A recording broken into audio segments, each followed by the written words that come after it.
let me know when you're ready. I am ready to go. Okay, you start.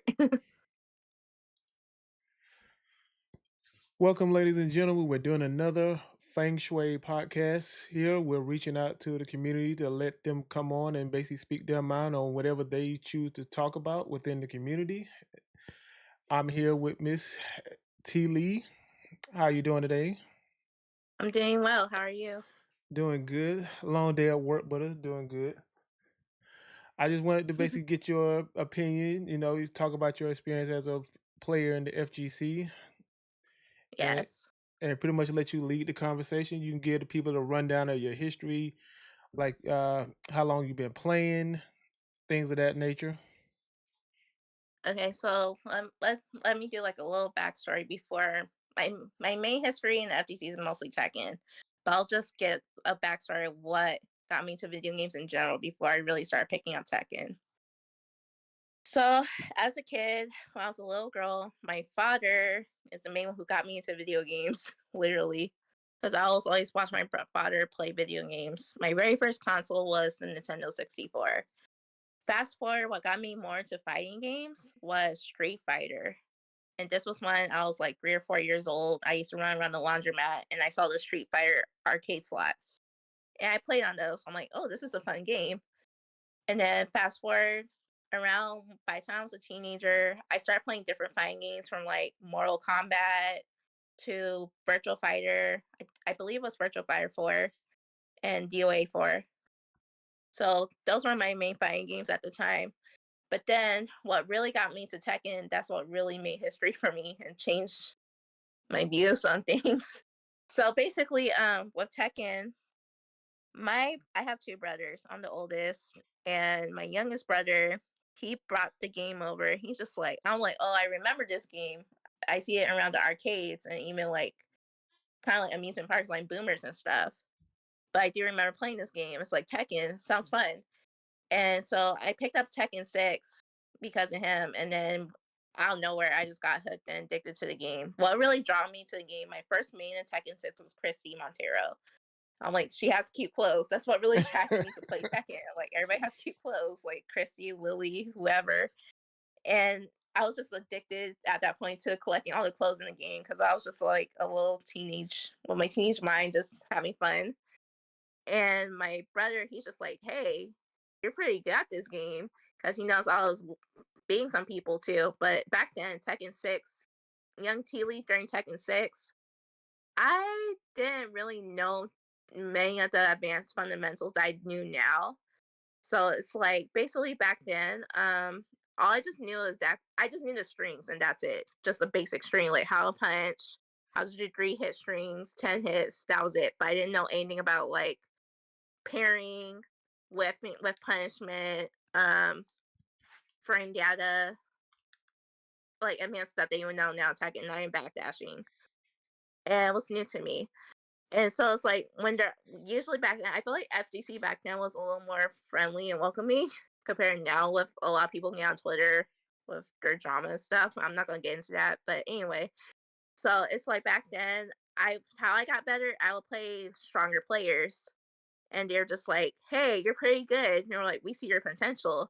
And it's like, and I'm like, "How'd you beat me?" And it's like the guy was like, "Oh, I parried you." And I'm like, "Oh, what's a parry?" But he didn't say, "Oh, well, you're trash, you suck." No, he's just like, "Okay, to parry that, you hold down forward and time it." I'm like, "Okay." So like back then, it was very welcoming. Like they don't knock down people. They encourage you to get better, and they'll even drop tips to help you along the way. Just to be like, we want to see you get better, like be really good at the game. And so it's like at that point, like close to the end of Tekken 6, I started seeing a lot of people doing the combos. And mind you, Tekken 6 back then, the combos were pretty difficult to do because a lot of characters' moves were limited. And then it's like with the combo system, right? It's like they didn't really show you exactly the buttons to press to do the combos. You have to actually look in the moveset and figure it out yourself. Versus Tekken 8, where they literally show you everything to make it easier for people. And so it's like I thought back in my head because I always had a competitive drive since I was a kid too, because I played soccer as a kid, and it carried over to me playing fighting games, like just that competitive drive to want to win something. But not cheat, of course, but just win. And then I was just like, and then there's people who beat me because you knew the combos back then. And I'm like, you guys are only beating me because you just know the combos, but that's it. So let me learn some combos then, and we'll make it even. We'll make it fair. So I switched from Christy to Lily. Lily became my core main in Tekken 6. I know a lot of people did not like Lily back then because Lily was quicker in that game, and on top of that, she had on that guaranteed combo with her little infamous sweep. But now that sweep's very extremely slow. But anyway, so it's like I picked up Lily and I started to learn the basic combos with her because I'm like, I didn't know Lily could juggle. And Lily was actually the easiest character, in my opinion, to juggle with in Tekken 6, and still is kind of like one of the easiest characters to juggle with in Tekken 8. And so it's like, as I start to rapidly improve, learn the combos and stuff, Tag 2 is what really helped me learn more of the fundamentals. So Tag 2 was possibly, and is possibly, arguably, one of the most hardest Tekken games to pick up, besides the past games. Tekken Tag 2, it did pretty low in sales because a lot of people skipped on it because it was an extremely difficult game. And on top of that, people couldn't really um, get the concept of how to play with two characters at the same time. They thought it was a lot of work. So it's like during Tag 2, I took the chance and actually went around the whole roster as I rapidly started to really improve. And I just started like, playing everybody. I don't even have the most random teams. Like some of my teams were like Raven and Lei Wulong, Lars and Li Changlong, the Williams sisters, Anna and Nina. But my core team was usually Lily and Zhao Yu. But I was literally going around the roster at that point because I started to just really pick on the fundamentals. The only thing I really need to work on was backdashing because people were like, "Oh, you need a backdash," but I didn't know what backdashing was, like the Korean backdash. So it's like I was still working on it, but everything else, I was starting to catch on pretty quickly. So, so basically, what I loved about Tag Two during that time was before the esports scene and people getting sponsored and stuff. Tekken Tag Two during that era, people had clans, online clans. And Tekken Tag 2, okay, so Tekken has a Wobble Wiki site that we know of as of now where to keep your stats and stuff. Tekken Tag 2 had a WTF site, the World Tekken Federation site. And back then, basically, you join like a clan or a team, online team, and what you do, you just literally collect emblems for your team. And how you do that, you have to play ranked matches and win majority of your matches. The more you rank up with most of your characters, the more emblems your team gets. So I thought that was cool. And on top of that, they kept it was very organized. I really liked the user interface and display. So it's like in the WTF site, they will have your main team character. So like my main team back then was Lily and Jayu. So Lily would be at top on my profile, then Jayu. And then on top of that, they kept track of your record in general for online. So it's like they'll keep records of your wins and your losses and who you're fighting against. They kept all your stats and everything. I thought that was really lit. Yeah, that sounds pretty But cool right sadly, now. I said that sounds pretty cool right there, it was honestly. really cool. I loved it because back then I was younger too. I was just amazed. Like, wow, they're really keeping up with this. I do recall like my stat at that time was about like 85%. That was actually extremely high back then because Tag 2 was a hard tell game. So Yeah, anyway, that's a high win percentage. yeah, back then, yes. Tag 2 back then, yes. And then on top of that, let's see. So it's like the WTF site was really cool. I wish they still kept that site instead of the Wobble Wiki site because the Wobble Wiki site's cool, but it's kind of plain. But the WTF site is very detailed and very. It's kind of like a MySpace for Tekken or Facebook for Tekken. Like everybody has their personal profiles. They have pictures and stuff. The only thing they couldn't do was just put music on there. But anyway, so about the WTF site, unfortunately, that ended up shutting down because I guess people were complaining about cheaters and ranked and stuff. So people were cheating, unfortunately. So they had to shut it down and terminate it for whatever reason. So I just kept playing. So to Tekken 7, I took a break, but Tekken 7, it's like it was pretty cool. I mean, the game became easier. That's when they introduced rage arts and rage drives. And Tekken 7, I actually started to do some online tournaments. And the very first online tournament I did do, I actually won that and I got paid. I'm like, oh, this is pretty cool. And during Tekken 7 too, um, that was the time I started streaming on Twitch, my Tekken gameplays and stuff. And I just love is like showing off my gameplays and stuff. I rapidly gained a following from it. They're like, yo, this girl is whooping people in Tekken, the Tekken 7 on stream or whatever. But back then I didn't have a camera. I just showed my gameplays. And so Tekken 7 was pretty cool. And I think what really hyped me up about Tekken 7 was hype to me was the fact that you have your pro players like Nee, Chanel, Saint, um, Lil Majin, just some, okay, for example. But what was a game changer, right? Was like when Arsenal Ash came onto the scene. Like he came out of nowhere, right? And he just won everything. And when he started winning consecutively, that's what really changed like the space, the tech in space. Because people were because not I'm trying hard not to be quote racist or anything, but it's like people were so used to like Japanese, Koreans, like international players, right?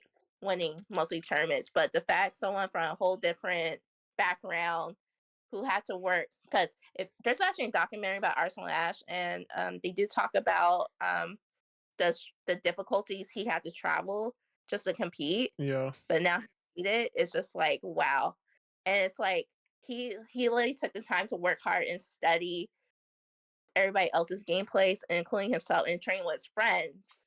Like he actually, because not only did he win, he's like he basically sticks together with his friends. Like it's like this thing. Like if you come up, you're coming with me. That type of thing. And so it's like it's just a game changer. Like he came out, everybody knew him, me, but it's like who's Arslan? But Arslan came out to the year, I was like, oh shoot, like yo, this is intense. And the matches became more intense. And that's what I was really hyped about the tournament scene too, because of that. It's just like a person who came out of nowhere, he completely changed the second scene in a sense, and putting his friends and everybody else on the map. I thought that was very interesting. And then it's like I'm like, I would love to compete, but things happen. So I had to take some time for myself and recover. But now Tekken 8, oh my gosh. So I was just when I first heard Tekken 8, when that trailer first came out for Tekken 8, I was like, oh my freaking gosh, a Tekken 8 game? I was hyped because Tekken was I've been playing Tekken since I was a teenager, and I'm basically during one now. But anyway, so I'm just like, what Tekken 8? What is Tekken 8? I see the graphics like, whoa, this is very advanced. Like, what in the world? Like, it was hype. And so, with Tekken 8, I decided to make goals for myself. So basically, in Tekken 7, the highest rank I reached was about Tekken God. I almost hit True Tekken God. And Samia was my main in that game, besides Kunimitsu, both Tekken Gods. By time and mind you, the rank system Tekken 7 was actually more difficult than Tekken 8. Very difficult. But Tekken Tag 2 was the most difficult. Anyway, so Tekken 8, I made my personal goal like, okay, when I saw the rank system for Tekken 8, I'm like, okay, my personal goal, I want to hit Tekken God Supreme. So I'm gonna tell you about my Tekken 8 history as of now. So when Tekken 8 dropped day one, as soon as that dropped, I got some unit back. I was very happy about it because that was my main for Tekken 7. As soon as she came back, I just went right into the lab and started studying all her moves and the differences of her Tekken 7 counterparts to her Tekken 8 counterpart. I noticed in Tekken 7 a lot, in Tekken 8 actually, a lot of Samia's moves were missing. And I'm like, whoa, like they really nerfed her to the ground because she was one of the best characters in Tekken 7 to now kind of basically bottom tier. But it's okay, she can still do damage. So anyway, so I studied Samina day one. I hit Destroyer rank, and then the third day I hit Purple rank, which was my roller. And then by the end of the first week of the game, I hit Fujin blue rank. And back then, if you hit blue rank early, early Tekken 8 stage, yours considered very good. And so by the time it was July, I hit Tekken God Supreme. I was moving rapidly fast with the rank system. I'm like, okay, I hit my goal, but what's next? I'm like, this is a little too easy. And people complain about that too. Currently, that Tekken 8, his current state is pretty easy, very easy. But I tell people just be careful with that because if they decide to make it like tag 2 difficult, you guys ain't playing anymore. So be careful. Don't get too cocky about that. But So anyway, I'm about to say, do you think they so kind of need the fix the point system or something in it, oh or yeah, definitely, definitely. I mean, because it's like a lot of people well, first off, the leaderboards are kind of messed up because you think about a lot of people. If you play rank in Tekken 8, there are a lot of people who plug or boost. So boosting is basically when people either play with their friends or they have two separate accounts and play on those counts simultaneously, basically at the same time, just to get to the rank they want. So yeah, there are a lot of cheaters in the leaderboards. So it needs a hard reset. And on top of that, it's basically oversaturated, very inflated. And there's a lot of people who are GODs as of now, but even though they're GODs and they're collecting GODs like it's coins or candy, a lot of them don't really know how to punish, which is a major, big, huge fundamental of Tekken. So basically, for someone who wants to get into Tekken, if I want to tell them about punishing, to put it in simpler terms, punishing is basically like rock, paper, scissors in Tekken.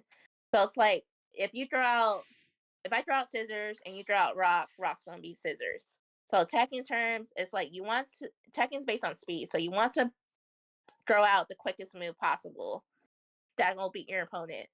And so it's like if I throw out a move that's not safe and that person blocks it, they can punish it. So by punishing it is if I throw out an unsafe move, a very slow move to them, and they block that move, they can either get a free hit off me or a free combo. And the free combos are what really hurt because that's what kills your health. but So there's but that. but it's with Tekken 8 though, it's no excuse for not knowing how to punish it because they get that Yeah, game but gives you'll be you. surprised. Yeah, like I'm about to say, that game gives you so many tools in training mode to kind of teach you how to play the game. Oh Like, yes. that's I what. mean, I'll go ahead. I'm sorry. Yeah, but here's the thing. I feel like sometimes people don't really want to learn the matchup because you don't know how many times as a Samia main, I will play certain people, not certain people, but some people, and they'll be like, no one plays this character. I don't know the matchup. And I'm like, she's right in the game. The moves are right in the game. If it's a high, you duck it and punish. If it's a low, crouch and punish. It's like there's no excuse. They even gave us a replay system, okay, where you could go right into the replays and figure out how to punish that character in a certain situation. So yeah, you're right. There shouldn't be no excuse. But some people don't really want to do that. They just want to win. That's it.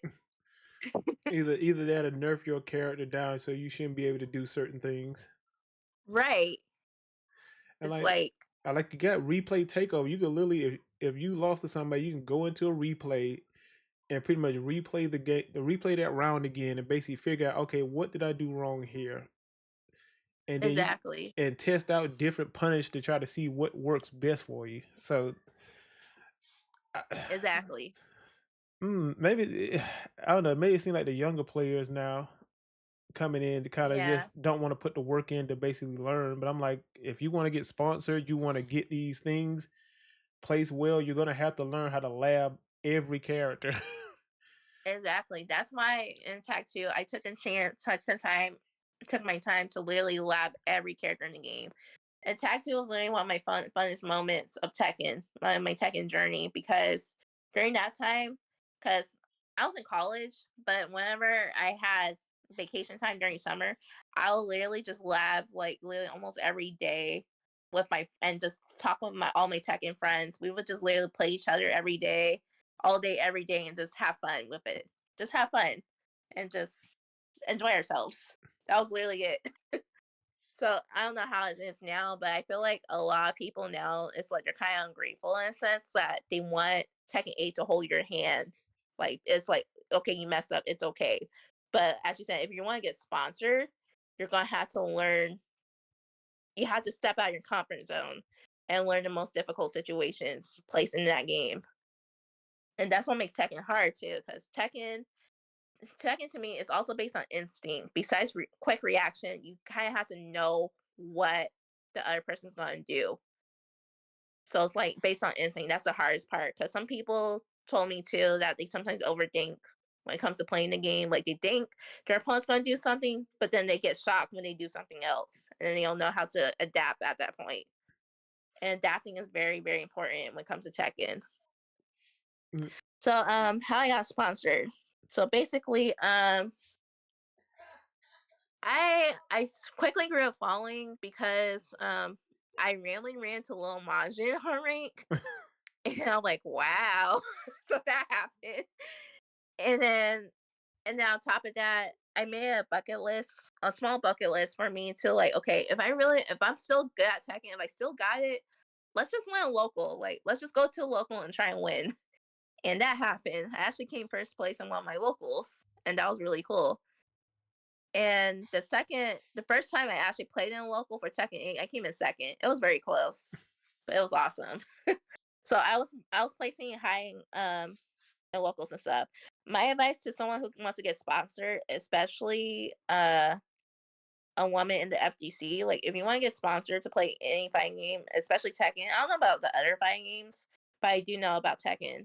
So if someone wants to come to me and be like, TeeLee, how I get sponsored, I'll tell them one, social media is very important. Don't post your drama, just post your gameplay, post your talent, your skill in the game. Because if you post like a tutorial guide or like a deadly death combo, like death combos in Tekken, like the giant combos that destroy your health completely, or something, or even like having matches with high profile players, yeah, you're gonna get some attention. And then on top of that, if you start doing tournaments, where it's online or offline, but definitely offline, if possible, offline will really help because online versus offline is very different in terms of gameplay. But just tournaments in general. If you do tournaments and you keep placing high in those tournaments, people will pay attention because you're like, oh shoot, so and so made top 8. So yeah, and from what I know, it's like some people who are part of sponsorships, they do use social media, and they'll basically contact you if they really like what they see from you, or you could contact them, vice versa. But just have to be careful with with certain sponsors because some people like to scam too. So you have to make sure it's legitimate. And then, but if you want to take the old fashioned route, which I was originally going to do, so before I got sponsored, my original plan was to save up money just to go to Evo and talk to the sponsors there because the sponsors do attend Evo.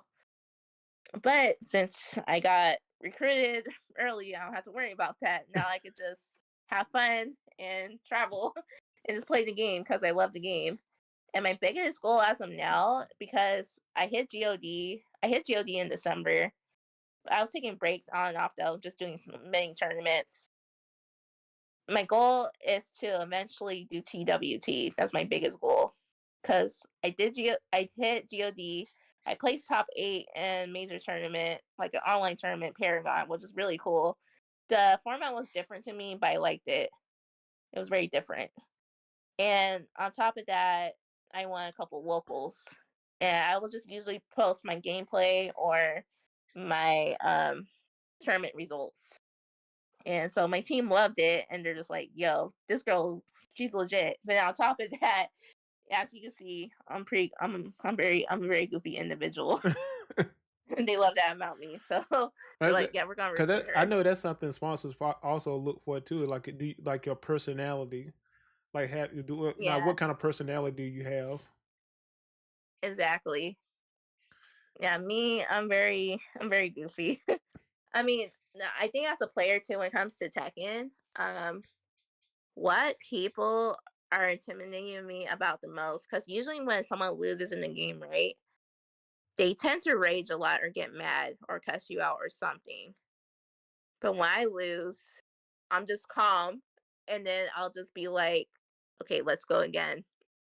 And they're like, "That's scary." So I'm just calm the whole time. And the reason I got that calmness and patience is because I got that from my mother. Because we would play Uno, the card game, and every time if she loses, she'll be like, "It's okay, let's go again." So patience comes a long way.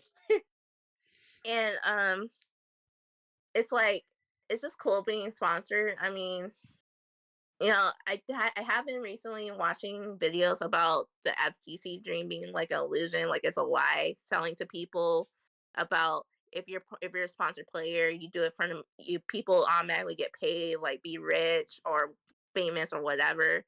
And how I look at it, I mean, it's like if you're gonna be sponsored, do it because you're passionate about what you do, and just do it because you want to get better at just improve just to get better at something. Like I'm sponsored to play Tekken, but the reason I decided to go along with it because I just generally want to improve at the game.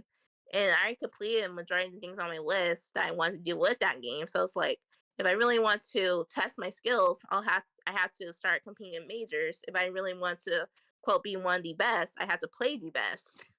So I just want to see how far I can really go in terms of skill with the game overall. To be the best, you gotta beat the best. Yeah, that type of thing. Cause that's what they I could. don't have to be the best, but it's like, hey, if I really want to be advanced like that, I'm gonna have to play the best. Because I know a lot of people have been talking about sponsorships and stuff in the scene and stuff, and everybody's looking for a sponsor now. Yeah, And I'm just like, really, you don't have to look for them. Like if you're doing what you're supposed to be doing and you're good and you're basically promoting yourself, like they will right. find you. Exactly. They will find you because that's how my sponsor contacted me. They found me because they're like, yo, this girl's streaming. Yo, she's like God with Savina. She's like she and I just kept I mean I used to post selfies. Like I was pretty photogenic back then, but I'm not as photogenic as now. I rarely post selfies anymore. Now it's just I literally just focus on my Tekken content, just posting Tekken stuff. Because well, personally I get paid from playing Tekken because of streaming and also tournaments. But I just love Tekken. Like that's what I'm passionate about. And I was gonna go into like how it's crazy as my motives as sounds. I literally chose Power Rangers, not Power Rangers. I chose Tekken over Power Rangers. I'm a Power Rangers fan. So basically, how that happened was outside of Tekken, I do love cosplay and travel. And how I got to cosplay was 2016. I went to my very first Comic Con and I actually met some of the Power Rangers cast, including the Red Ranger from Power Rangers in Space, Christopher Cayman Lee. And then back then, I was like on the teeny tiny side. I was more like I'm not gonna say Jai weight, but between Jai Oscar weight, something like that. I was very tiny. But now I'm wearing like a full grown woman body. But anyway, so Christopher, he's just like, oh, how would you like to be on Power Rangers Ninja still? I'm like, oh shoot. So he was telling me the insights about what it would be like to actually be a Power Ranger. So he said basically if I was to get chosen for out the edition, I'll get the opportunity to fly out to New Zealand just to do the show, which I that's pretty lit. But at the same time, I backed away from it because it's like Power Rangers don't really get paid as much, unfortunately. So I'm like, I'll just stick with Tekken. Plus, it's like if I did Power Rangers, I won't have much time to really play Tekken like that I do now. I'm like, no, cause they work crazy hours on TV shows like that. Yeah, they do. So like, I'm just glad that I just stuck with Tekken because Tekken's always been a major part of my life, especially because I've been through so much. And it's like every time I had some type of setback in my life, I was just like, okay, let's just get on Tekken and just drain it away, just pray away. Let's just whoop everybody on rank and, and just forget about what happened. I'm about to say so you want to do the Tekken World Tour, Yeah. or would you want to do it this year or next year? Um possibly next year only because I haven't done like a Tekken 8 major yet. Like this year is literally my first year to really do the majors for Tekken 8. So maybe next year. I just gotta see how well I'll do in the majors for this year in America. Because I'm not. I can't remember what all you needed to do to qualify for the Tekken World Tour.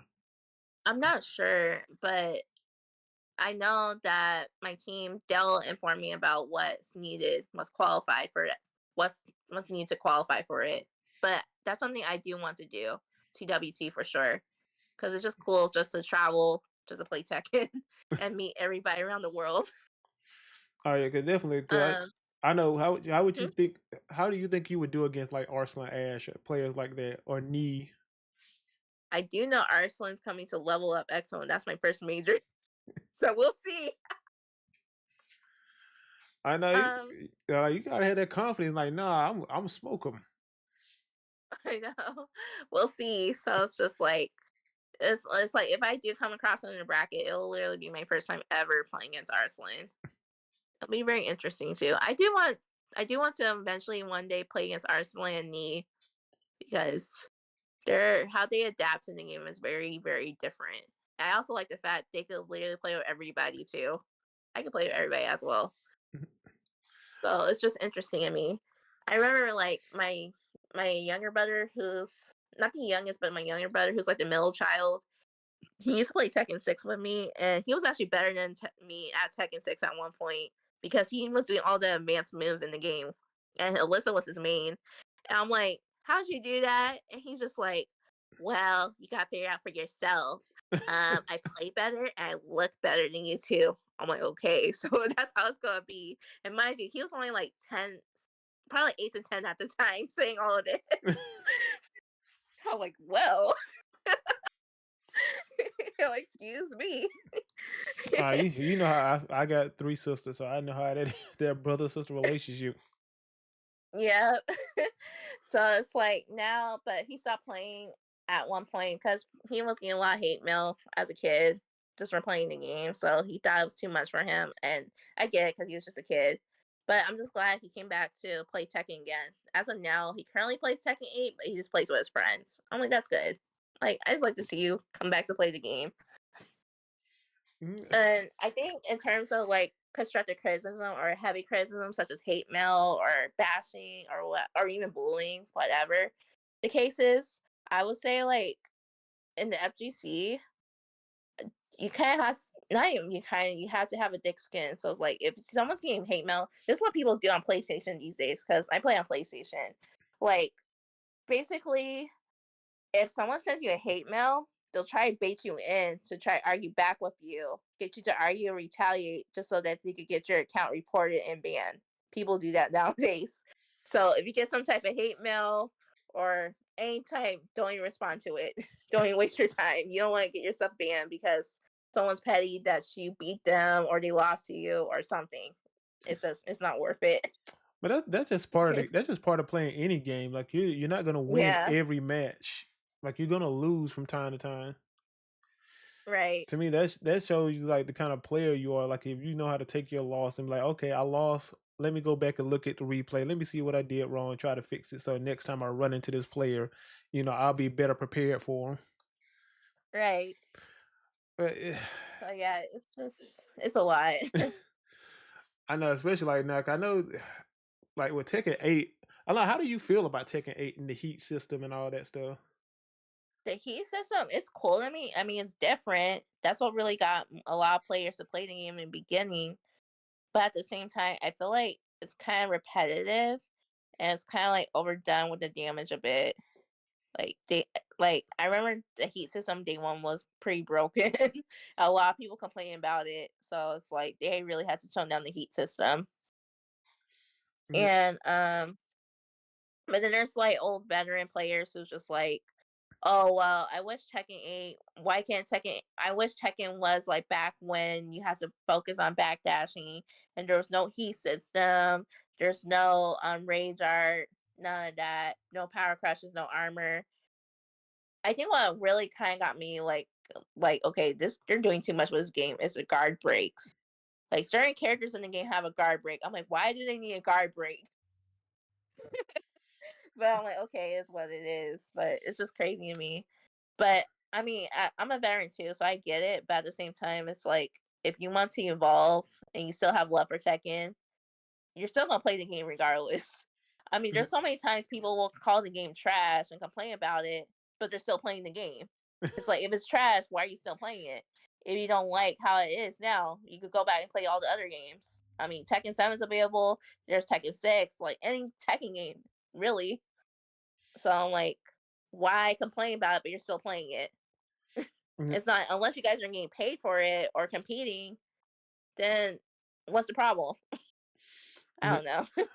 I guess more legacy players were just like, well, the game used to be more skill based. Like you didn't, it wasn't just about just pure offense, and you didn't really have no way to defend yourself. Now, Right.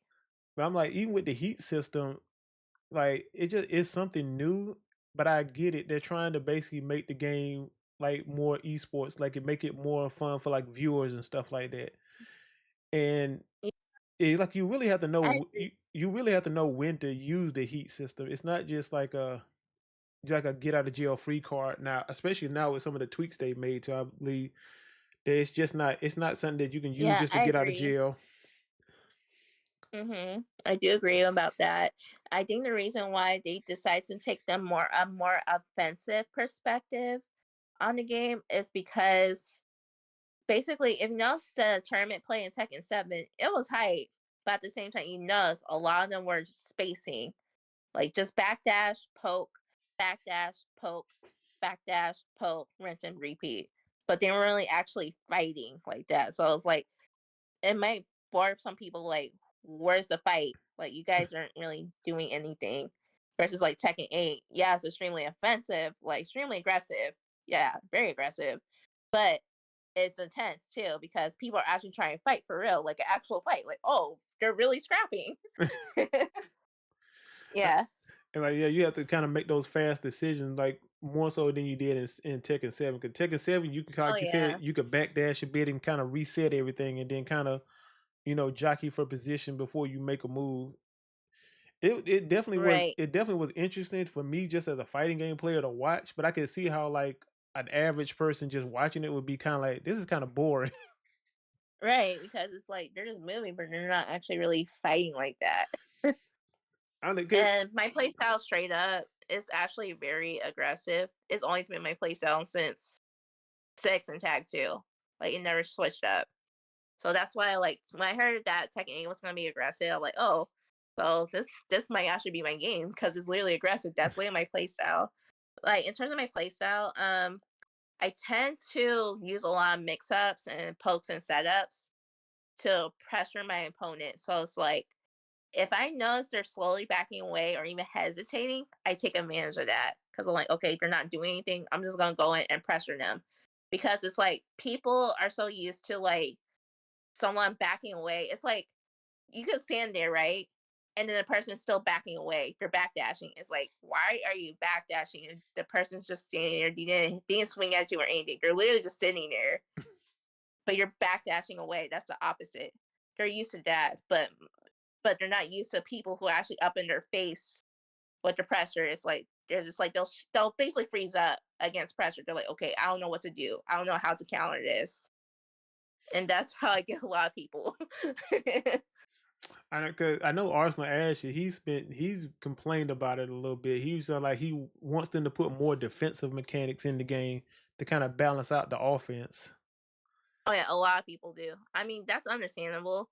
I agree because just to make it fair, you know. But at the same time, I also see why they did the approach they did because they're trying to bring more players to the game at the end of the day. But I still think at the same time it's kind of I'm like in the middle. Like I like the game at the same time. I see why people are complaining about it because it shouldn't make no sense, right? Like basically you have like Nia Arslan, but they're actually losing to someone who has no idea how Tekken works, but they could just randomly pick up the game like it's nothing and beat them. Mm, So I get it. yeah, but I think I do agree with that. 'Cause I think a lot of games are going to that, like trying to make it more new player friendly, where the new Right. players could come in and they don't feel like they're just getting overwhelmed. And I think that's a good thing. It's kind of like a double edged sword to me. It's like it's a good and a bad thing. Right. But it's just I'm like I don't really know how fighting games can do it to basically make it where new players will want to come in and actually stick with the game if they don't try to, cater to them a little bit. But at the same time, they kind of pissing off the legacy players who are like, well, you're making the game too easy. Right. I'm gonna agree because it's like, I mean, like, I do sometimes get frustrated, not as of now, because I rapidly improve and adapted. But earlier, Tekken 8, when it first came out, I was getting frustrated. I'm not gonna lie. I even questioning like, is Samia really good for this game? Because I didn't know how she really fought yet. I was still trying to experiment, but back then it's just like, I mean, I could be pressuring, but then the other person they don't even be blocking. They just be mashing their way out of the pressure. It's like, how are you gonna mash your way out when you're supposed to be blocking? So it's like the defense isn't really there. That used to frustrate me because like I could be doing all the pressure, but then it's like they're literally just mashing their way out because they're not even their defense is really low. It's like I'm losing at this. I don't Oh yeah, know. because I remember picking it up on day one because I was playing Reina. And it's like I'm used to Tekken 7 because I was starting to play it more towards the end. So I was kind of used to Yeah. how that game, like the flow in that game more so than Tekken 8. And now I just feel like in Tekken 8, when I first came in, it's like, wow, he's just pressing buttons here. And I'm like, when is it my turn to do something? Because like Right. the second I press a button, I'm getting counter hit with something. Right. And Exactly. it just frustrated. It got me frustrated to the point where I kind of dropped the game for a little bit until Lydia came out. Right. It was a lot of frustrating. And I do recall too when Clive got announced, a lot of people heavily dropped the game. But then once they heard he got nerfed, people slowly started coming back. Well, no, I didn't.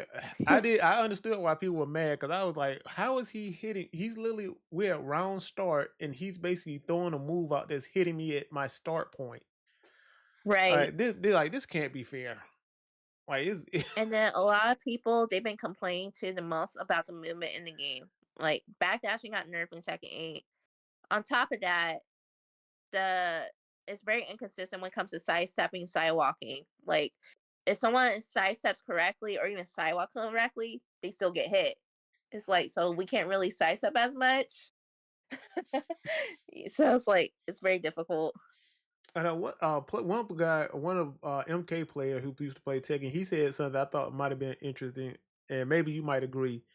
He was like, if you took the backdash from Tekken 7, not Tekken 7, but excuse me, Tekken 6, Hmm. and the side stepping from Tekken 6 and added the heat system in, that would give you a good balance of movement to kind of deal with like the heat system. Right. And That's true. what was your thoughts beyond that? I agree. I mean, the game still needs a lot of balancing now, but I I mean it's kind of like in a really bad state the game as it is now, but I still like it because it's like what keeps me playing Tekken 8 is giving myself small tasks to do in the game. Like it's like okay, Lily to rank Lars up to Raijin. I don't know. Do a tournament. Just small tasks that keeps me playing the game and it's just prevent me from being rusty in the game. And I have my funny moments too. Like if I'm losing, I'll be all dramatic. I'll be like, "Oh no, like not me." And then, or if I'm playing a female character and I'm getting hit, I'll be like, "Not my pretty face. I'm too pretty to lose." I always say stuff like that, just having fun with it. Oh no, I got you. 'Cause I do the same thing like when Street Fighter. I'm like, okay, I play in jury. Okay, this match, I'm not gonna jump. There's no jumping. And I play like Yeah, that. Yeah, okay, this next match, well, I'm not gonna do any frame traps. I'm just gonna do medium store. I kind of try to give myself challenges to try to, keep it interesting to me. So I definitely understand where you're right. coming from with that one. Yeah, like you have to keep if you like the game like that, you have to give yourself small tasks to do. Otherwise, you're gonna get bored and you're gonna be burnt out and might play something else, or not play video games at all. So yeah, But Tekken 8, despite it being in a very bad state, I do still have some hope for it because season 2 is coming up. And I do know, like, when it comes to like new seasons in Tekken, the game tends to change over time for either better or for worse. But I do know, like, close to the end of Tekken 7, it changed for the better. It did get stronger. So Tekken 8, we're still in like an early stage. You know, it's been a year since the game came out. There's talking about having the game out for at least like 5 or over years. So I can only imagine how huge the roster is going to be by then if they do continue, and also like how it's going to improve over time. Like, okay, you got the heat system. Are you going to add wall splats? I know everybody's getting new moves, so it's like I still think there's a lot to look out for in Like, terms of Tekken 8.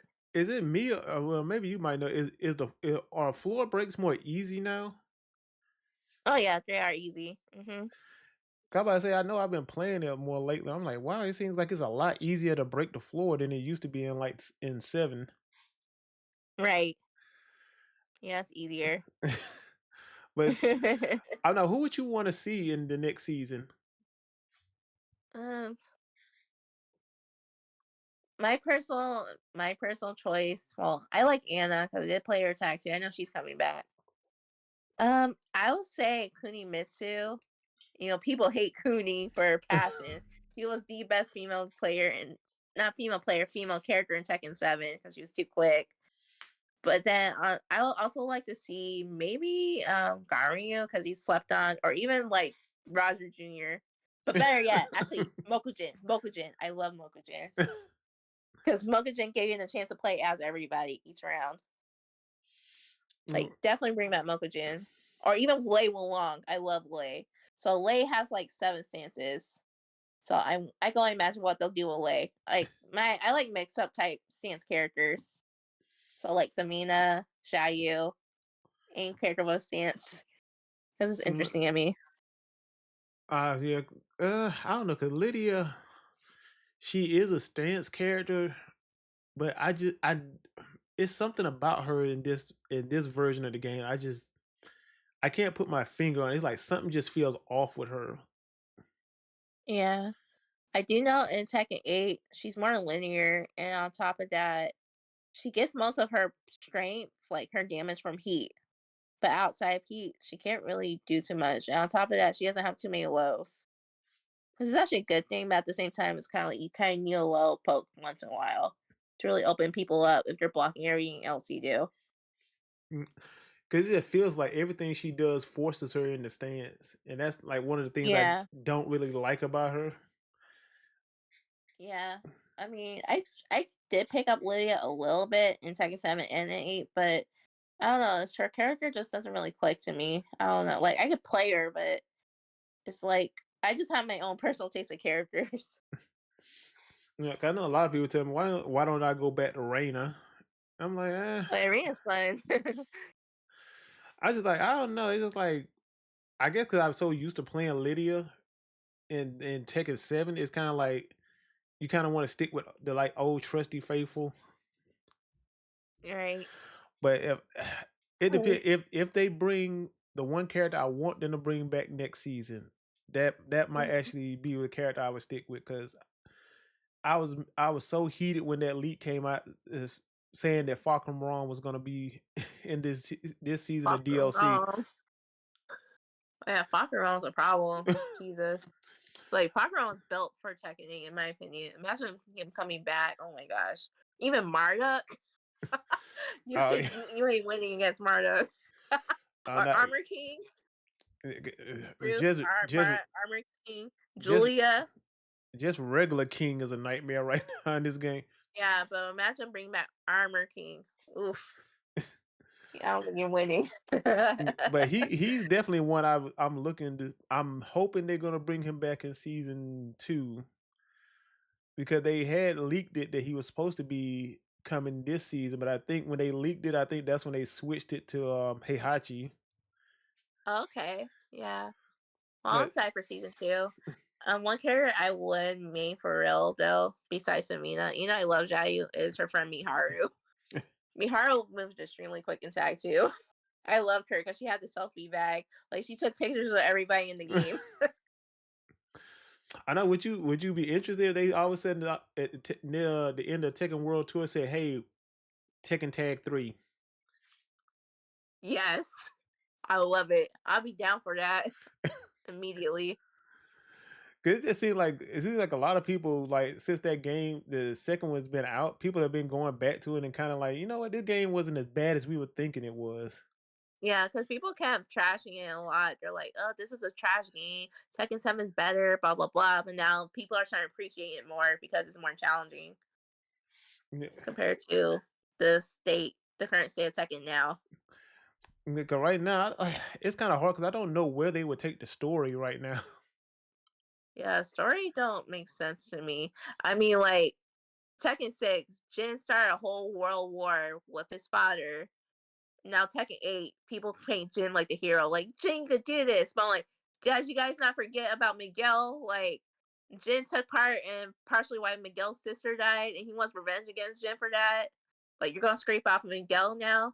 And did you guys forget that Asuka had beef with Feng because Feng put Asuka's father in the hospital and took over the dojo? But you're gonna focus on her rivalry with Lily? Like you guys are missing a lot of stuff when it comes to lore. Yeah, I think people are really tight though when they found Heihachi came back. They're like, this is supposed to be dead. How did he survive is by some lava? And they said some monks saved Heihachi at the last minute. Everybody's like, no, that's BS. yeah, that's one of the things. I think people would have been okay with it if they would have let him stay dead for just a little bit longer instead of just we killed him we killed him in 7. Guess what? He's the last character. Well, next to the last character in DLC coming. Like that, y'all couldn't even let him stay. Right, You couldn't even let him stay dead for a season, huh? right. They could. It's like, speaking of which, have you seen the Tekken motion picture movie that came out in the 90s? Oh yeah, 'cause I watched it. I had actually said that cause I think it's two of them. Was Yeah, there's a motion picture that came out in the 90s, and then there's Blood Vengeance that came out in like early 2000s. But anyway, in the motion picture, that's how I knew Heihachi was built different. Because in the motion picture, Michelle drew a tomahawk axe at this man, and he bit through that mess through his teeth like it was nothing. I'm like, that ain't human. He built different. That's a different breed. I'm like, what is this dude? Yeah, 'cause I remember, cause like, oh man, so cause I was watching it. I can't remember what streaming service it was on, but I said, oh, Tekken. I had forgot that they made a live action movie. And I just said, yeah, and I sat down and just watched it, and I'm like, it's so over the top ridiculous. It's just like you just can't sit back and just like, okay, man, this is Tekken. This is Are you just like, mean the second live action movie where it had like Jen and Christy as love interests? yeah, that was. Oh Well, yeah, you know, amazing. they always gotta have that love interest in every story. But make it make sense. If it's a love interest, they could have just put Jayu in there. Jen and Christy, they don't even talk speaking to each other at all in the game. At all. So I'm like, wow. I do want Christy come back, but not as like a copy of Eddie. Just like keep her Capoeira, but just completely revamp her moveset to make her harder or something so she doesn't play like Eddie if Christy wants to come back. Um, and then one movie we do not speak of is Kazuya's Revenge. That movie was La Basura. Trash. I'm trying to remember because which one was the one that had the guy from Mortal Kombat? He was playing Heihachi. Oh, he played Shang Tsung. He played Shang Tsung in Mortal Kombat, and Yeah, then he played Hitachi. Yeah. yeah. Cause he seems like he just he's like the perfect like villain like Oh archetype. yeah. He always plays like the villain in every martial arts type of movie. It's funny to me. Cause one time I sat down and I actually didn't think it was gonna be that good. Was the Netflix one, Bloodlines. Oh yeah, I saw Bloodline. Bloodline was pretty good, but what was distracting was like the little triangles over everyone's head, the triangle shadows. Yeah, I think they were going for a certain art style. They kind of, I don't know if they hit it on the head, but it just feels kind of weird. Like you said, everybody Yeah, has like these little triangle shadows over them. Because I think it's supposed but to is it recapping Tekken 1 or 2? uh, actually no, more like Tekken 3 because Jin and Xiaoyu are in it and didn't come till Tekken 3. And on top of that, what I do like about Bloodline is they did make references to everybody's moves, like how they're fighting. Some of the moves you recognize are right in the game. I thought that was cool. Like they actually incorporate moves from the game into the show. Yeah, 'cause that was like the probably one of the best anime video game movies I would say. Cause I think that's Yep. Tekken. I think what Tekken, Street I also like Fighter. Street Fighter 2V. I used to watch that as a kid. That was dope. It's on the Street Fighter movies. Look, they did what? Like I think like two or three of them. Yeah. I like Street Fighter 6, but it's like, I don't know. I'm just so focused on Tekken, especially being sponsors and stuff. Trust me, you But ain't Street missing. Fighter's fun. You're not missing anything. Yeah, I do know every time I play Street Fighter game, my main was usually Cammy. But it's like I'm just focused on Tekken because I really want to get better and stuff at the game. Because I do computer programming and game development outside of Tekken for a living. But I took a break from working on my mobile games to get better at Tekken, literally. Because like I was getting paid for streaming and stuff. So that's why. Okay, I know. So you're a video game person. Like, what do you think about what's going on right now in the video game industry? Okay, it's kind of broad. Can you kind of like narrow it down a bit? Probably Like like what topics? basically like them wanting to raise the price of video games up to like $100. No, no, now they're doing too much. We're in poverty. Well, not all of us, but some people are in poverty. And then it's like there's just so much going on with politics, and then like we're in inflation. Like they're trying to raise it to $100. Why? Well, they're trying to push GTA to basically push their base for the base game up to $100. That's insane. That's insanity. I'm like, But I don't like. the sad part is despite that, there's gonna be people who will spend 100 on GTA. Oh yeah, yeah, the GTA Online they're gonna pay for it. Yeah, It just feels like okay, y'all just giving us digital games now, really. So I'm not understanding where the cost is coming from for this increase. Because I remember when they started talking about digital games, it's gonna like, okay, if we start doing digital games, they're gonna be cheaper because we're not gonna have to make the disc, the cases, and all that stuff. You'll just be able to get the game. And then right. prices went up. And I'm like, wait a minute. Like Yeah, this they're ain't what doing you the said. most. And then honestly, I feel like video games nowadays, they're either too easy or they're not as interesting, like story mode wise, multiplayer wise. It's like it's not interesting. It's just It I don't know. kind of feels like the game is holding your hand a bit. Yeah. And it's not just Tekken, it's just like games nowadays, like they're just making it easier for people. I mean, I remember one of my main fighting games, well, as a kid, I used to play Powerpuff Girls. That mess was hard. But then on top of that, Dragon Ball Z Budokai 2, my brother used to throw his controller every time he had to fight Kid Buu. Well, I think they feel like, well, if we make it easier, we can bring more people in Oh because. yeah, But I'm like, well, you don't want to make definitely. it too easy because if it's too easy to beat the game, then people ain't gonna want to hold on to it. Right. Like you make it too easy. Who's not really gonna play it like that? But the reason they made it easy for Tekken, right, is because Tekken usually Tekken for a long is usually caters more to the veteran players, like the legacy players. But the legacy players, it's like a small group of the community who are legacy veterans. And if they just kept carrying to them over the years the whole entire time, it's like the game will slowly die out because it's not selling as much if it's only selling to a small group of people. So it's like they took the easy way route to try and make it mainstream and to sell it to a vast majority of new players to keep and also to increase their budget. So it's like should they make another Tekken game, they'll have a bigger budget to add more stuff in it, such as like team battle, scenario campaign, whatever they want to add into it. Mm. Because there's like this theory too. Every time a Tekken game comes out, they're always working on the next game after that. and people are already been speculating about Tekken 9, which is insane to me because it's just like, Like we only how are got you a gonna talk about year. Tekken 9? Well, Tekken 8 literally just came out, but okay. Yeah, I was just about to say like you speculating on Tekken 9. But I like we it's only been a year. Right. But I don't know, it's crazy to me. Um, I did saw this little clip on YouTube about Arslan retiring from Tekken. What do you think about that? Like, do you think he's really gonna retire, or do you think he's gonna come back and play it?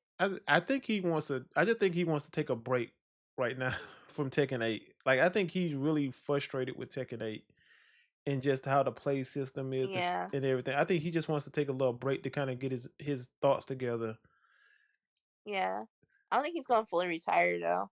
I'm like, In my opinion, I don't think I just so. don't see him retiring like because he's still Like in it. completely playing the game. Yeah, 'cause I'm like he's still in his prime. Like I can't see him retiring and just knowing that he can still compete at that high of a level and just basically being satisfied with just sitting on the sidelines. Right. Because mind you, he did win Evo for Tekken 8 last year too. So it's like he still got it. I'm like, cause to me personally, I don't know. You might have a different opinion. To me, he's probably probably I would say the goat of Tekken right now. Oh yeah. Currently, yes. Yes. And that's why I say, like, I think he's just really frustrated with the game, and he just wants to take a little break. 'Cause I think he's kind of mentally. Right. 'Cause I could look when he won Evo, you could tell the look on his face, like he was just mentally drained after that one. Oh yeah. And there's times when it comes to playing Tekken, you do have to take a break in between, because you try to literally play it every day.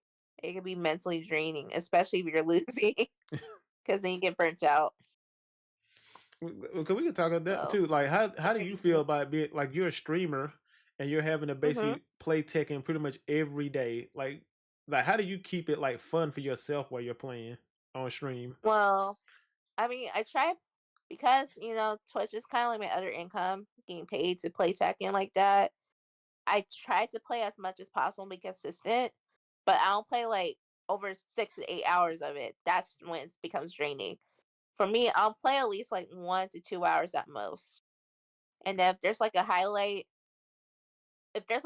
I like from the game, like if I did like a crazy combo or I finished a match in some type of way or whatever, I'll be like, okay. Or if it's just me laughing about something funny that happened in the game, I'll clip that and I'll just upload it to my social media and stuff. Just make content. Because basically now society, you know how like society is all about technology now. Hmm. So it's like usually it's like people can work in 9 to 5, but nowadays it's not really needed like that anymore. You can literally make money off of streaming and content creation, literally.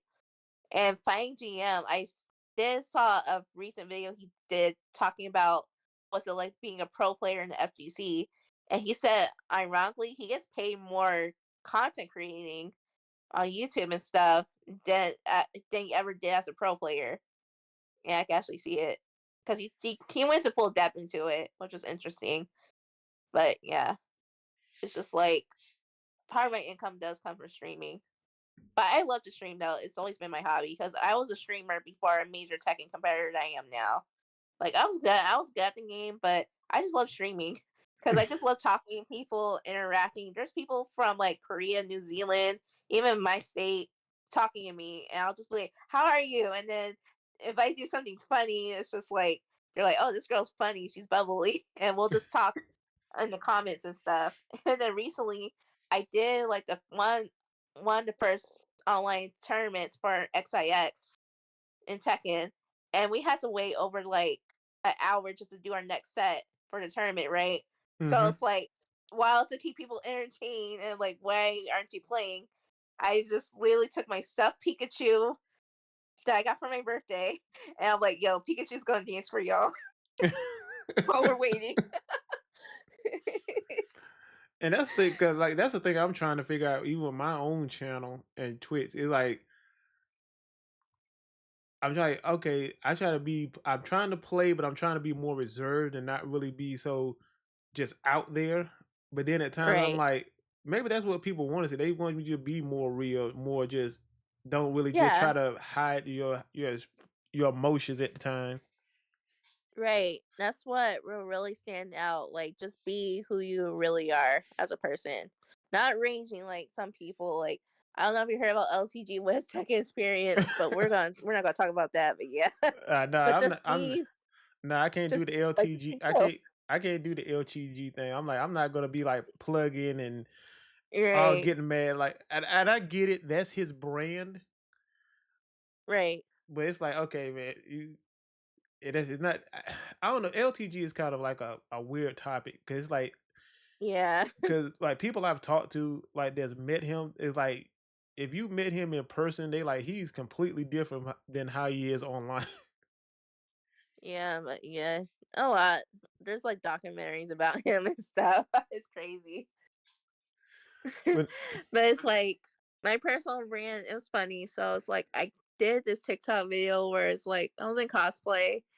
And have you heard this TikToker named Cooking with Kaya? She's hmm like, "Cooking with okay. So when I saw this girl doing the Cooking with Kaya, I was just like, I started laughing because like, wait a second, this girl got her own theme song. I want my own theme song. So I was just like, wait a second. I play second. I could say easily Tekken with TeeLee, but that's copying her. I'm like, no, we're gonna switch it around. We're gonna be like, it's TeeLee Tekken time. And now every time I see that, people it clicks to people like because as soon as I pop up in the lobby and stuff, they're like, oh shoot, it's TeeLee time or TeeLee Tekken time. oh, tell me you got emotes of that. uh I got Twitch emails, but I'll have to make more emails of that eventually. And then it's like when I talked with my sponsor about that video I did and the joke about behind it with the cookie and cat, they're like, wait a second, we actually like that. We're gonna turn that into your slogan. We're gonna make that your theme song. I'm like, oh shoot, I got a theme song now. Like that's like I said, that's what I like, dude. Just like your personality, even just me talking to you, like you're so bubbly and happy. It's just like it's just infectious. Yeah, that's how I've always been. I think the reasons like that too is because I had a very good relationship with my parents, but mostly my mother. Because my father's in front. He was in the Navy, so there's times he was overseas. But when he did come back home and stuff, he'll usually like just give me like the latest games, the latest consoles, even like PSP. Because when the PSP first came out, that was expensive. So for him to even get that for me out of the blue, it was like a big deal for me. And Right. then it's like my mom, she was always compassionate and very caring. And everywhere she went, I always go with her. So my mom basically kind of spoiled me. But my parents, they did discipline me when they needed to be like, that's not nice. Treat people how you want to be treated, stuff like that. But yeah, it's just like being around positive people in your life, where it's like friends, guardians, parents. It's like it makes you it grows and it brings you up into being a positive person in life. And that's what I want to be. Like, I don't want to be negative. I don't want to sulk about things that happened in my past or setbacks. It's just like I had a lot of setbacks from like being homeless and stuff, but or almost being homeless. But but it's like even though I had all setbacks, I don't. I just keep smiling and I don't even quit because I could have quit Tekken for a lot of setbacks that happened in my life, but I just kept playing. I still play to this day. So it's like I just look at the positive things in life. I'm pretty optimistic about life. That's the best way to Oh be. yeah. That's the best way to be, especially nowadays. Cause Oh everybody, yeah, people try to definitely. bring you down. I'm like, dude, like even when people come in my stream and they try to be negative, I'm like, okay, thank you. And then I don't really respond to it. Like I'm not gonna give you negative. I'm not gonna give you what you want, the response you want. Right. Like Yeah, because people appreciate you. try to do the same thing with me too. Yeah, I'm like, appreciate you coming through the stream. I hope you stay and enjoy it. thank you so much. Yeah. Oh yeah. Sorry. You were talking about your stream. But yeah, it's just like you can't really be negative people energy. Honestly, it's like if people are being negative to you, this is what I did learn. It's not because there's something wrong with you. It's because there's something that's going on with them. For some reason it's like a deep personal issue with them. So it's like it's not you, it's literally them for a reason for them to attack you for whatever reason. And then a lot of people, because everybody's around on their phones all the time or behind the internet, people are bold enough to say what they want, knowing in real life they probably get knocked out for the stuff they say. But it's just like when it comes to like keyboard warriors, you really have to ignore that. Like, no, I pretty much know it's like I'm just gonna put out good vibes and just let those people speak because I just don't Right, I don't want to put out negative energy because I feel like you put negative energy out, all you're gonna get is negative energy back at you. exactly. Because it's like people want to be around positive people. Like, who wants to be around people who sulk, complain all day, talk mess to people all the time? Like, it's like if they're depressed, you're gonna be depressed too. It's kind of like if you're around ignorant, you're gonna be ignorant too. Well, my father taught me stuff like that too, in a way, and it makes sense. It's like if I'm around stupid or misery loves company. If they're miserable, you might be miserable too. You never know. So it's like I can't be around negative energy either because it's just draining and stressful. And I just try to keep a positive mindset always, or at least try. I mean, there's times I have been stressed about things and stuff, but instead of being completely stressed about it and catastrophizing myself, be like, "Oh my gosh, this is horrible. This is the worst thing that ever happened to me." Now, if I look at being stressed about things, I'll be like, "Okay, let me rethink about what I need to do. Let me re-strategize how to get through this because I can get through this, and this is just temporary." So that's kind of like my mindset now when it comes to dealing with stress. But Mm. for the most part, things been really good. I mean, been aging gracefully, working out, cooking, besides just playing Tekken, just enjoying myself. Like I'm saying, you've earned it. Like everything you've told me, you work hard for what you have accomplished. Most definitely. And then I do know there are people, a lot of people in FGC who do want to get sponsored. Like I said, for them, I would just say keep going. Like if that's really what you do, just keep going. But don't do it because you want to be famous from it or whatever. Just do it because you love the game that you play. And yeah, that's basically what I pretty much want to say about that.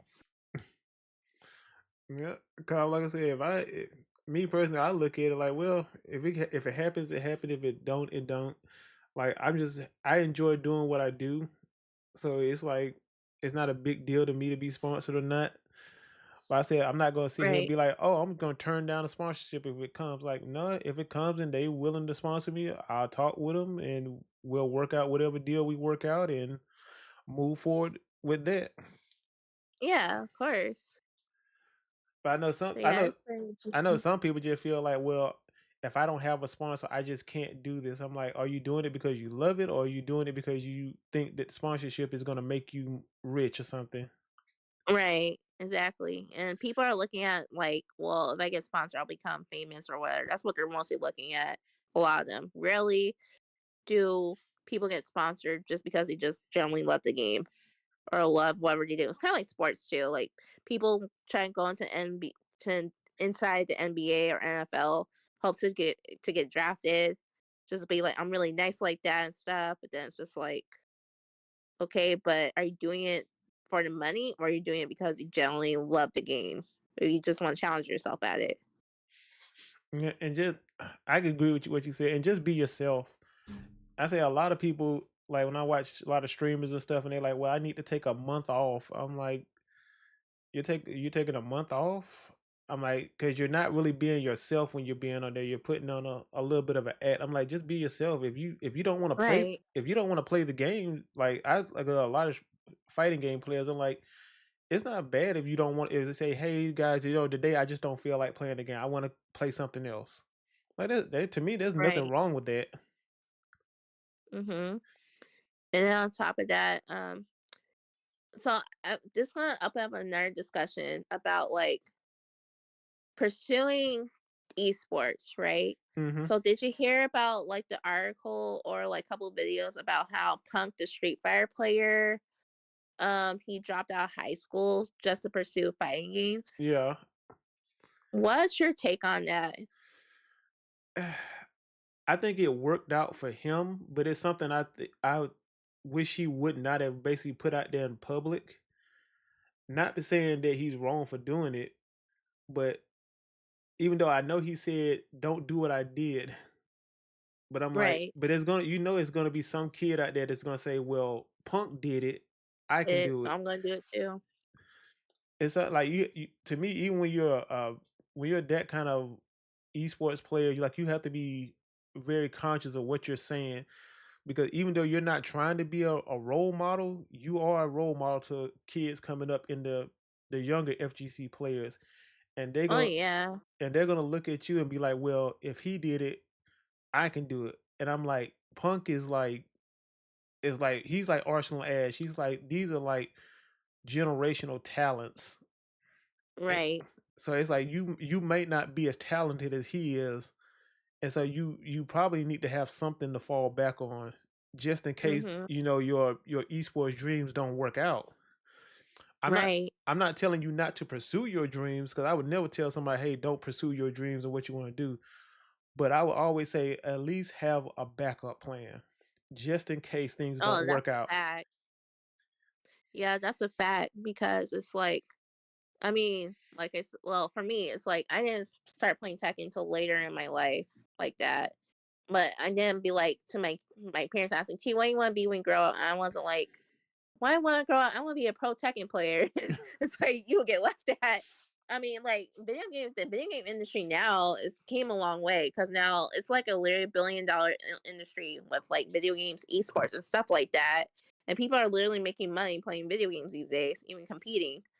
But you're right. It's important to have a backup plan because it's like, for example, you being sponsored one day, but if you say something out of pocket and it goes viral and makes your sponsor look bad, it's like you're there today, you're gone tomorrow, and then you're back to square one. So it's like you have to be extremely careful and mindful of what you do, because especially when you're sponsored, it's like you're not just representing yourself anymore; you're representing something bigger than you. So you have to be extremely mindful, careful what you do, or how you put out your image and stuff like that. And I mean, hmm, I'm about to say, and building relationships and stuff like that within your sponsorship. Because like right. I could look at Daigo. Like Daigo is like in his 50s and he's still sponsored and still making content. Because Right. you have to think. Well, I'm not going to be young forever, and the older I get, the slower my reflexes are going to get, and I'm not going to be as quick to respond to certain things. So you kind of have to start planning. You really have to start planning ahead, especially with fighting games. Mhm.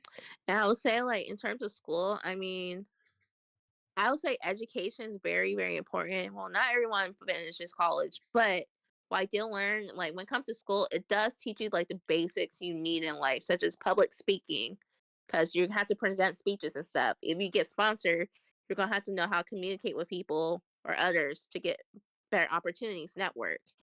Um, confidence. Like when you make friends and stuff, even in life, you're taught confidence, working with others, teamwork, everything. So it's like, yeah, school may seem like a quote joke, but there's a lot you can actually learn from it that could actually apply to real life that you can't really necessarily teach in a classroom. It's just based on action.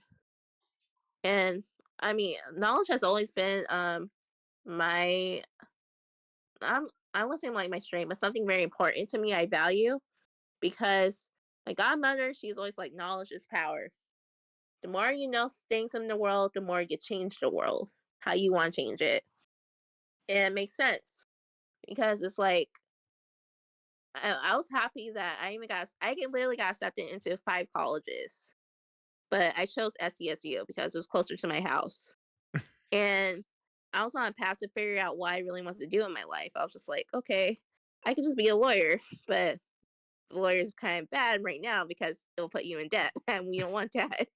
So I got the opportunity to go to selling online entertainment and play video games. And I played H1Z1 before that got released, and they interviewed me, and they're like, "Would you like to be an intern for us?" I'm like, "Cool."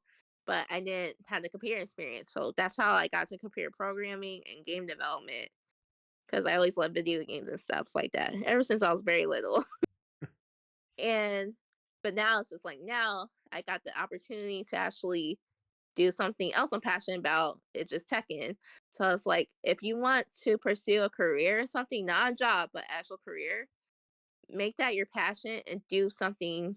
Do it because you love it, not because like you have to. Don't force yourself to if you don't feel it's right. But just do it because you love it and you're passionate about it. And it's like I hear all the time people be like, "Oh, I hate this job. I hate this job." And it's like, okay, you're making the money. That's cool, but it's like if you're not happy, then it's like kind of sucks.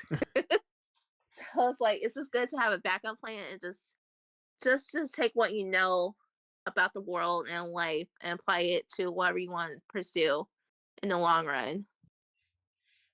So that's how I look at it. Mhm. Yeah, it's true.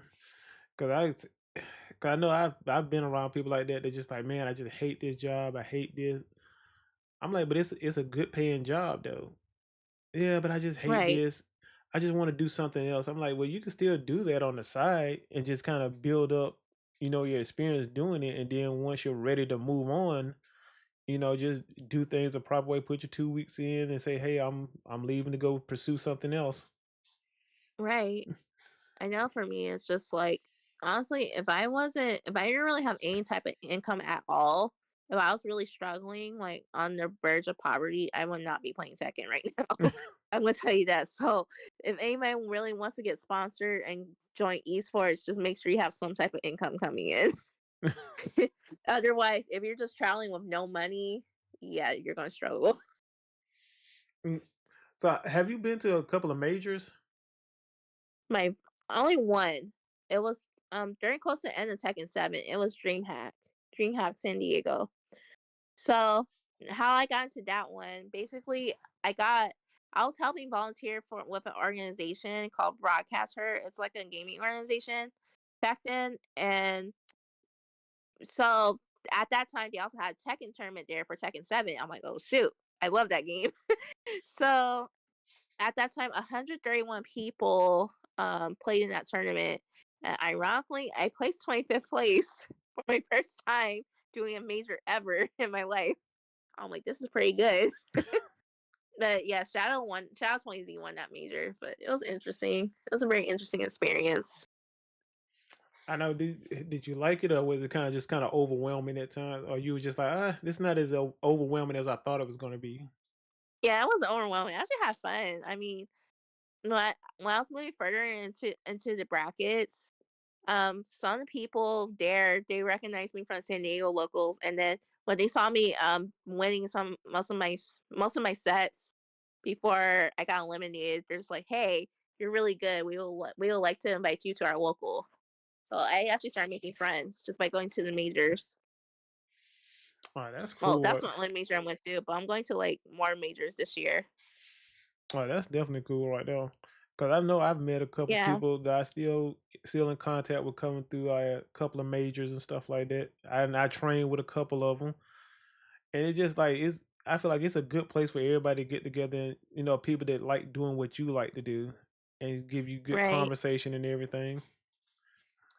Yeah, I think another person who is very close to me to this day when it comes to like FGC, I don't know heard him, but he went by ATL Batman, but now he wrestles. But he was just like, T, you freaking did it. Like you actually got sponsored. You're actually going to travel, play tech, and he's just like, oh my gosh, I always have faith in you.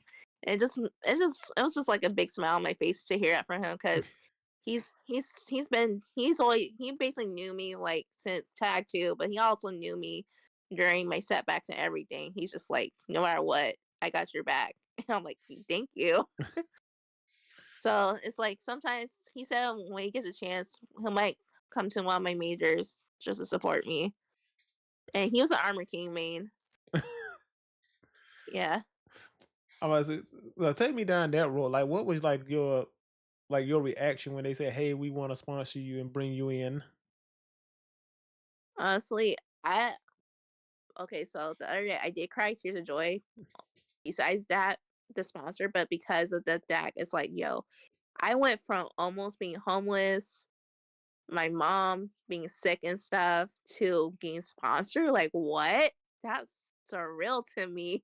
Like that's a blessing in disguise. Okay, personally, me, I was brought up in church, so I do believe in God or higher powers per se, and I do have a personal relationship. Like I basically have faith, so it's like just the fact I have so many setbacks in life, and just out the blue, it's just like we saw you cry. Here's your new car. It's like, oh my freaking gosh! It's like wow. It's like okay, I got sponsored. Now I had to really like don't take it for granted. Be grateful. You never know. It was just so surreal to me. Yeah, 'cause I know if I Just would blessing. I know I would be like I was like, "Okay, excuse me, y'all, I need to go check on something real quick," and I'd be, like, in another room, like, just dropping to my knee, crying like, "Yes, I finally did Right. it." That's exactly what happened to me. Like, I'm like, "Oh my gosh, I freaking did it." Like, I actually did it.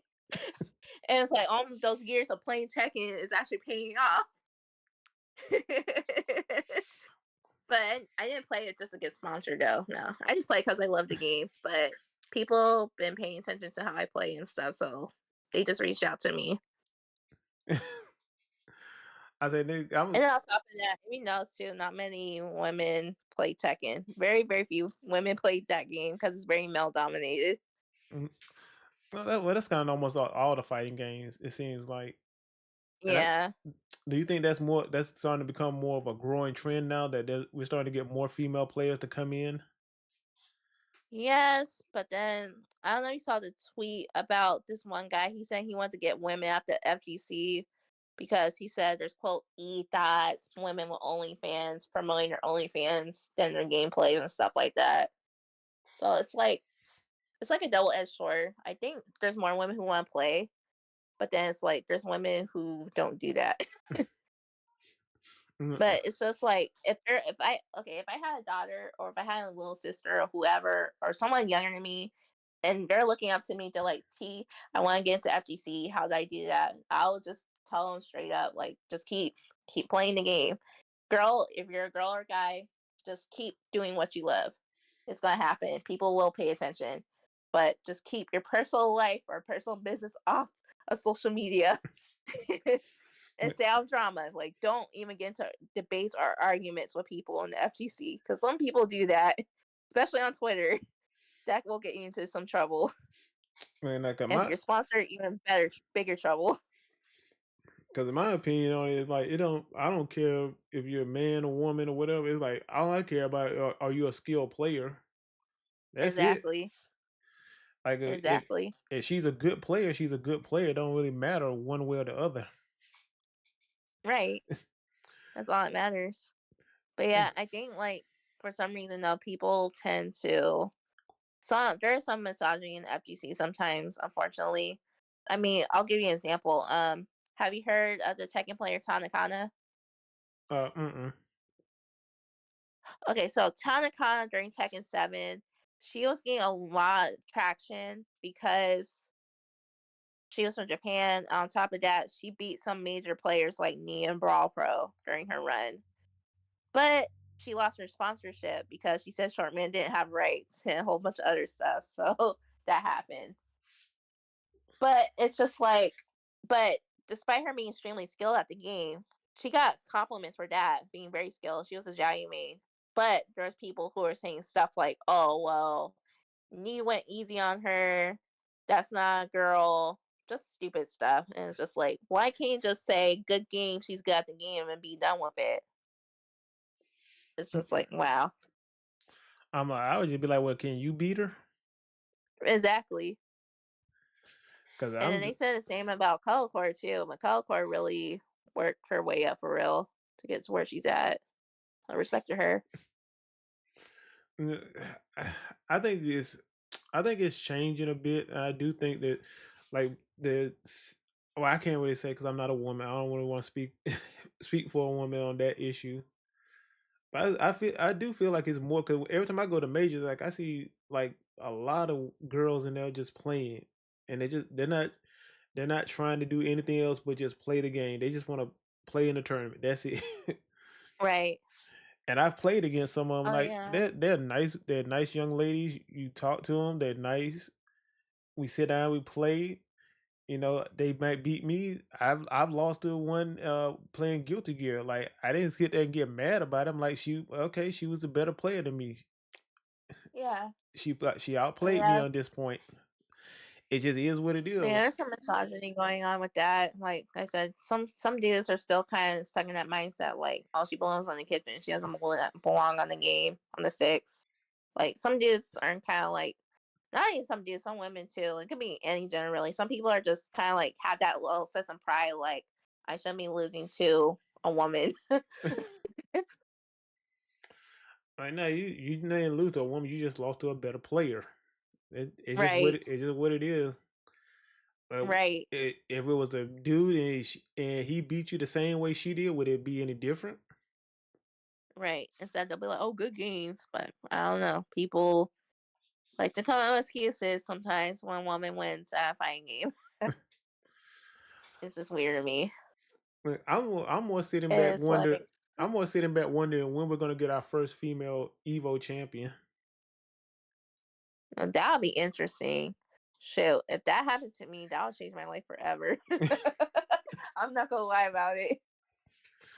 'Cause But I do want to see more women in the FGC like actually playing. Like I think a big issue with it was like when that tweet came out, there was like a lot of women who were playing out their drama more than their gameplay. And so we're not here for the drama. We're here to see how skilled you are as a player. And that's why that guy made that one tweet that he did. And he didn't have to because he did take it too far, saying get women out the FGC in general. He generalized it, but some parts were kind of right. Some women do tend to put their drama out more than playing the game. mm, 'cause I don't want to. Cause I know you want to stay focused on the positive, so I don't want to go down that road. Yeah, but positive side, there are a lot of skilled women. Do I do know that do play video games? They're very skilled. Like, and I've noticed it myself, like seeing more skilled players coming out, and I'm like, okay, well the scene's growing like it should be growing. Like you can't keep it a specific way because the scene is never gonna grow unless the community is open to like pretty much anybody coming to play and not just, Right, well, if you're not at X level, you can't really play. And I'm like, no, everybody's welcome here from beginner to intermediate to pro is whatever. It's just we all have a love for fighting games. So right. and It's it that elitist mentality too, especially like in ranked systems for any fighting game. It's like if you're not this set in rank, you can't play with me. It's yeah, sad. tell me, But I I did know that some women do get discouraged a bit because of online warriors. Like, for example, like you know how like in the fighting game tournament scene, some players are being streamed before they show their gameplay. mm-hmm. Some get kind of insecure about how they look on stream or what people be saying about them on stream. It's like you can't focus on the hate. You just have to do what you love. Right, no, you can't do it because it's always gonna be I'm about to say it's always gonna be that asshole that's gonna just try to mess with you because they having a bad day or something like that. You kind of just have to be like, Exactly. whatever. Like Yeah. I'm happy with me, so Yeah. Well, I do know if you have haters, you're doing something right. On top of that, the haters are kind of like makes you kind of know too, because people's like it makes people curious. Like, why are people hating on you? Like, what's wrong with you? And like, I don't know. I just be minding my business, playing the game or whatever. But it's like usually people who are positive in life, especially those who are very resilient with setbacks in their life and end up coming out positive with blessings and stuff. Those are the ones who really make it in life. The ones who are extremely negative and keep sulking and complaining about what they're doing in life and then try and bring down others just to uplift themselves. People aren't gonna want to be around that energy. Even not even sponsors. Like if sponsors like there's certain sponsors like if they see like a pattern of a player just complaining on social media or name dropping others just to bring themselves up, they're not gonna pick them up like that. They're like, no, this person isn't it. They're cocky, they're rude. They don't look at players like that. So yeah, personality is a major factor to getting sponsored. mhm. Yeah, I hear that. Stop trying to hide your Yeah, personality and just be yourself on stream. literally be yourself. That's all. And you never because what's the old saying? Everybody has their niche. Niche. Yeah. Yeah, because just because you might have it might be an audience out there for you that you're not even paying attention to because you're not really being authentic to yourself. And me personally, like my streams, I like when I stream, I just like people come through. I don't sit here and be like, oh, wow, sub to my page, do this and do that. Like, no, Oh yeah. just come through, chill, vibe. We're just gonna have a good time, ask questions, because I like it when there's a lot of people in there because it give me a chance to actually interact with people. And Right. you're just not talking to yourself almost. Right. It's fun just talking with people, interacting, and people from different cultures and around the world. And yeah, it's just like people who will be like, "Oh, sub to me on YouTube or whatever." It's like, okay, but you have to give them like a reason why they should. Like, what do I get out of it if I sub to you? Mm, Like, don't be like, "Oh, sub to me because of me," but it's just like, okay, what makes you stand out? mm. And I know, I guess we could probably talk about that, kind of round it out. Like, how do you feel about being in like the content creation world? It's fun because, like I said, well, again, I'm getting paid from all of this, my content creation, because like small, especially like you know how we're in rough economic times with inflation and stuff. Hmm. Little things help, like little bit of money helps, anything helps. And it's like with the content creation, I love it because I could literally be my authentic self. I could literally be myself. I don't have to put up like this fake doll, businesswoman persona. I could just literally be playing around with my Pikachu, my stuffed Pikachu, just dancing on stream with my Pikachu. Because Pikachu loves to dance, okay? And I could just be like, okay, it's like I could see like a funny clip from checking, like for example, like last night, Kuma ran over somebody with his role in the game. I'm like, nah, that's funny. I started laughing really hard.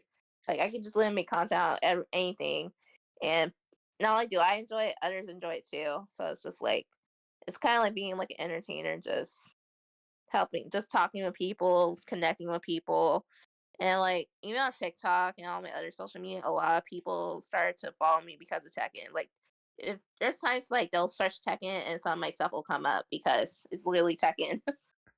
And I think as a advice to someone who wants to get into content creation, it's important to pick a niche. So like a niche is basically like a specific topic that sticks with you and what makes you what's something you're very known for. So it's like, for example, my niche, my content is literally teching because that's what I'm good at. That's what I like. That's what I'm passionate about. But if I went for teching to say like posting Fashion Nova stuff, it's gonna be like, what is this? I didn't follow you for Fashion Nova. I follow you for Tekken. Yeah, I know it kind of hurts the algorithm if you try to switch it up too it much. does.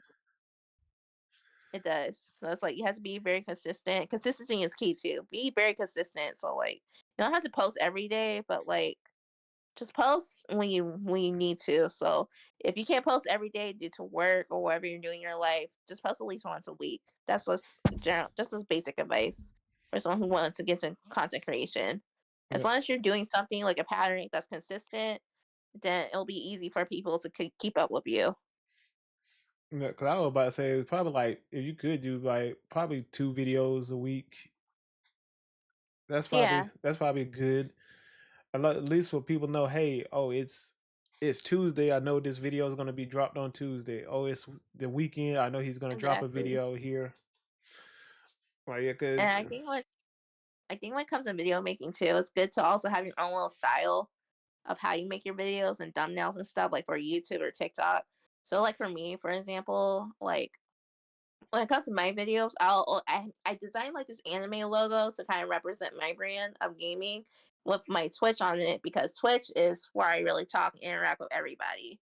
It was like a banner. I always place that banner on my videos. So I was like, the moment they see that banner, it's like, oh, it's a TeeLee video. We're gonna watch it. like, So I, yeah, cause I'm trying to think of it myself. Oh, because I had it in my head and it just like, I hate when that happens.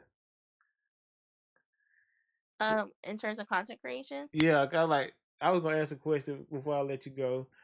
Is there Okay. have you ever recorded you like, I'm gonna record this content, and you make it, then you look back at it, you like, this is too silly. I can't put this out. I can't put this out.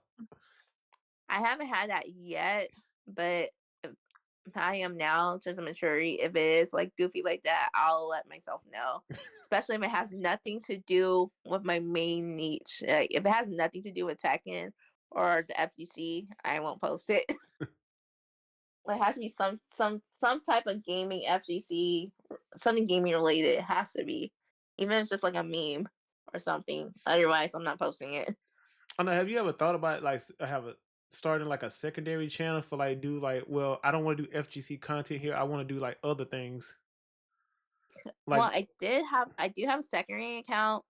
It was an account of video essays called Spill the Tea, but I no longer do it only because it's kind of hard doing a TV show and movie reviews when you easily get copyrighted.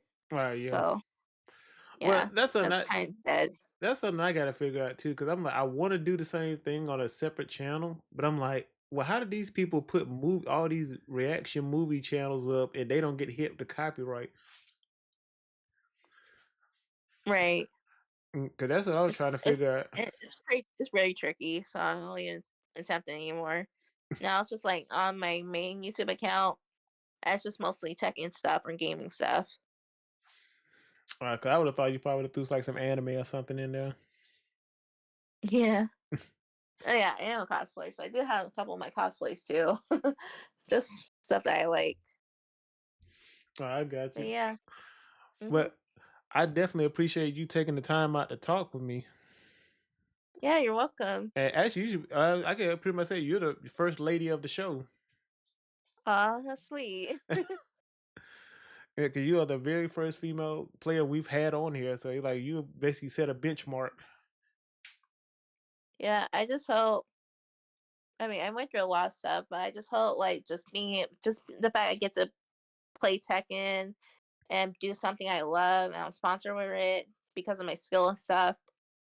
It's just like I'm not trying to be like a role model, but it's kind of what you said earlier. Like when you're once you're sponsored, so you're still kind of like a role model. So it's just like basically, if I can do it, you can do it too. But have a backup plan. But like I said, I definitely appreciate you talking with me. Like Of course. tell the people all your social medias where they can follow you at. Okay, so Twitch, TeeLee 1993, TeeLee 1993. My TikTok is the same thing, TeeLee 1993, TeeLee 1993. My YouTube, TeeLee 93, because I'm a 93s baby. And then Instagram, Miss TeeLee 93, MISSTEELEE 93.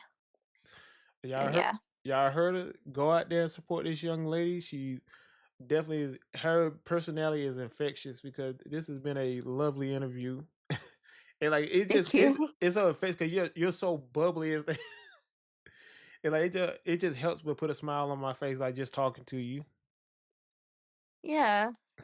I mean, yeah, I have a lot of positive influences in my life and grew up in a positive environment. So I'm happy and grateful for that. But that's gonna be it for us guys. We will talk to you later. See you. Bye.